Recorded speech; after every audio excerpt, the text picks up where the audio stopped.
right, we all know I love a good story. I had something I found pretty interesting happen this weekend. I want to share it with you guys because if you're thinking about buying or selling, I think I have a new question you might need to add to the list to ask agents you are considering for hire. So I received an offer on one of my listings and I was fine-tooth combing through the details to present it to my client. And in doing so, I found a term that didn't quite make a ton of sense to me based on some of the other things that were written in the offer. And so when I called my client to present it, I shared the offer and shared, why that doesn't make a ton of sense. So I was like, let me get some clarification on that. So I went back to the agent and I said, hey, can you tell me about X, Y, and Z? And her response was, it left me speechless. She said, actually that term wasn't supposed to be in there.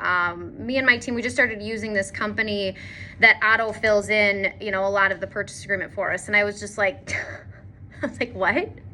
So first of all, that doesn't make sense to me because almost every offer you write is going to be different, right? Sure, there are some boxes that are most commonly always checked, but they're not always the same.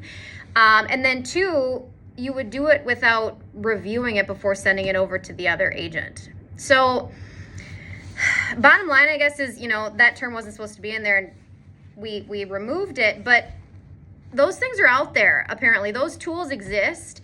And as a buyer or a seller, I think it's a valid question to ask, how do you write a purchase agreement? Is it manually or do you use some sort of system that auto fills in a lot of the purchase agreement? I guess we have to ask those questions. And it's important for you to know because obviously it could really be detrimental. I mean, these are real estate contracts. As an agent, you are hired to read through, thoroughly review, and write correctly a real estate purchase agreement. So I just wanted to share that because I just thought, wow, these things exist, and consumers, buyers, and sellers should be aware of that. And like I said, add it to the list. I always talk about hiring an agent. Make sure you hire the right fit. Ask these questions. This is probably a question you should add to the list. So I'm always here to help answer any questions you might have, or just provide any insight.